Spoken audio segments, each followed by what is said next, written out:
This is a story that the old ones have been telling to children for hundreds of years.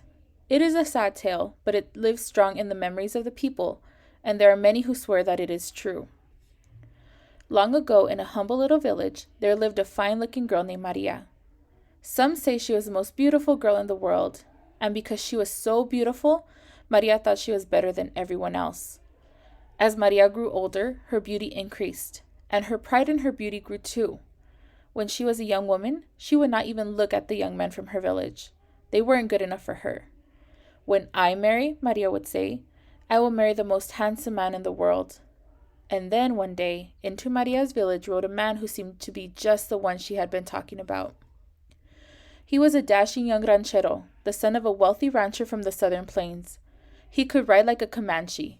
In fact, if he owned a horse and it grew tame, he would give it away and go rope a wild horse from the plains. He thought it wasn't manly to ride a horse if it wasn't half wild. He was handsome, and he could play the guitar and sing beautifully.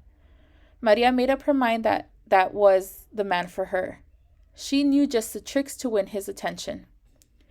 If the ranchero spoke when they met on the pathway, she would turn her head away. When he came to her house in the evening to play his guitar and serenade her, she wouldn't even come to the window. She refused all his costly gifts. The young man fell for her tricks. That haughty girl, Maria. Maria, he said to himself, I know I can win her heart. I swear I'll marry that girl. And so everything turned out as Maria planned. Before long, she and the ranchero became engaged, and soon they were married. At first, things were fine. They had 2 children, and they seemed to be a happy family together. But after a few years, the ranchero went back to the wild life of the prairies. He would leave town and be gone for months at a time. And when he returned home, it was only to visit his children. He seemed to care nothing for the beautiful Maria. He even talked of setting Maria aside and marrying a woman of his own wealthy class. As proud as Maria was, of course she became very angry with the ranchero. She also began to feel angry toward her children, because he paid attention to them, but just ignored her. One evening, as Maria was strolling with her 2 children on the shady pathway near the river, the ranchero came by in a carriage. An elegant lady sat on the seat beside him.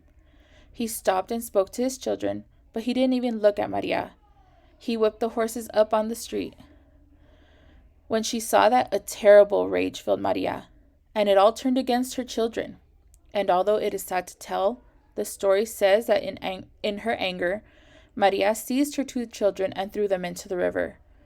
But as they disappeared down the stream, she realized what she had done. She ran down the bank of the river, reaching out her arms to them, but they were long gone. The next morning, a traveler brought word to the villagers that a beautiful woman lay dead on the river bank. That is where they found Maria, and they laid her to rest where she had fallen. But the first night Maria was in the grave, the villagers heard the sound of crying down the river. It was not the wind. It was La Llorona crying. Oh, oh, mis hijos. ¿Dónde están mis hijos? And they saw a woman walking up and down the bank of the river, dressed in a long white robe, the way they had dressed Maria for burial. On many a dark night, they saw her walk the river bank and cry for her children. And so they no longer spoke of her as Maria. They called her La Llorona, the weeping woman, and by that name she is known to this day. Children are warned not to go out in the dark, for La Llorona might snatch them and never return them.